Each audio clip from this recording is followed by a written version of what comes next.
All right, back to Proxima Centauri and Proxima b, this planet. I just find it fascinating because we're trying to blow the lid on education here and make our own pathway, our own, as we work to solve the mind's problems, the brain's problems, and all the psychology and history and biology and life science and physics and all of it that goes into it, and math even, and all of it that goes into healing a brain and or building a brain. We look at people who understand this stuff but also have unique perspective and unique takes. Now, Ami Loeb, this professor from Harvard, and him being interviewed by Lex Fridman, Fridman, get on it. He's an amazing MIT student right now. And just them talking about this Proxima b, that just, I cannot believe the sort of the misinformation, which it's not misinformation, but the fact that we didn't know for sure, or we still don't know for sure. It's all a probably when we look out into space, because they're saying that this planet next to the nearest star, okay? This nearest star was where these radio waves were coming in December, okay?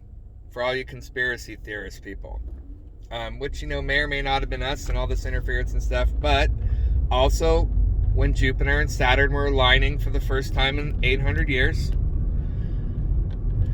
Also, during a pandemic, I gotta say now, also, and that just keeps going on and on and on. And when somebody like me, who's been in school since he was 5, and I'm drawing from the textbooks, when I say they, I'm gonna say me, which is an educator, they say, okay? Because something like Pluto, again, if Pluto was said it was a planet and then wasn't a planet, what do the textbooks say? And then what do the high school textbooks say? Because I think that's important, because textbooks after high school, it's kind of just a free-for-all. But okay, so Pluto's in, Pluto's out. So what are they going to say about Proxima b in high school? Nothing, okay? Nothing. We learn about the solar system, and I'll probably look at certain aspects of education and the standards that go into each and every subject, because I have personally had to write binders, okay? Because I'm in special education and because I had a certain VP who rode me, I got the standards for like all the subjects. I'm sorry. She didn't even let me off the hook for anything. I had to know as much as any head of any department in that school, math, science, and then history, obviously, because that's what my major was, and then even English, which hopefully I've forgotten all the standards in English because they're pathetic. Anyway, just my opinion, which I'm allowed to have, but the fact that we didn't know, okay, and this planet is a different distance from its star right above us than us, but behaves exactly like Earth, okay?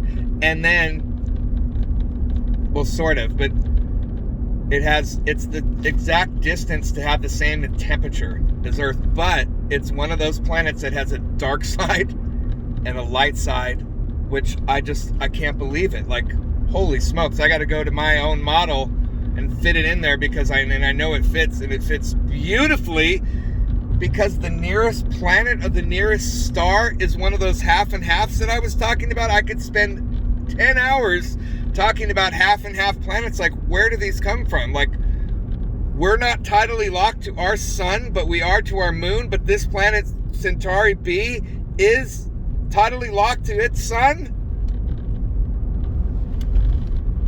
which means you can borrow light and dark from each side of this planet, people.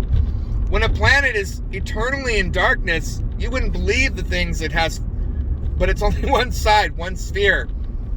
And you can switch. And the fact that if there is a planet like that, and then the way they would have to live and the signals that they would send easily to us that there's life happening there, I mean, kaboom!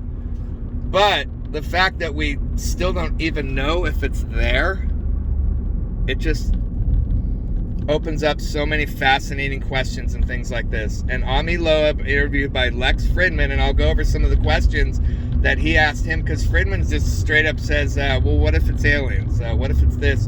And the way he asked it, it's just like a little kid. Well, what do you think about it? Maybe it's alien. I mean, but he's... So we'll be there. Come back. I'm going to put some interesting facts and tell you about this new planet and what it might mean. The half and half, and how it fits into...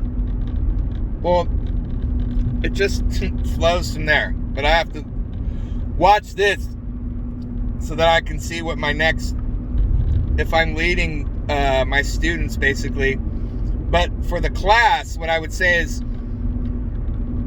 there's going to be a 1,000 references, or, you know, whatever, 1,000 people that we look at over 200 days, 1,000 sources that back up, that would all, and what I'm saying is that all of them would say, yeah, the Mookster's onto something, even solving Alzheimer's. But you better know all 1,000 of those really good, and you got 200 days, and that's a little over a semester, which is fine because it's a year class, but it's not really a class after all, is it now? And I'll be back. So that's your goal, is to know up and down these 1,000 sources. Ami Loeb, where is he from? Harvard. Lex Fridman, MIT. Brian House, he used to be a professional athlete. Now he interviews people, and he's opened his own podcast called the School of Greatness. That's 3 today. What were the other 2 for today? That's your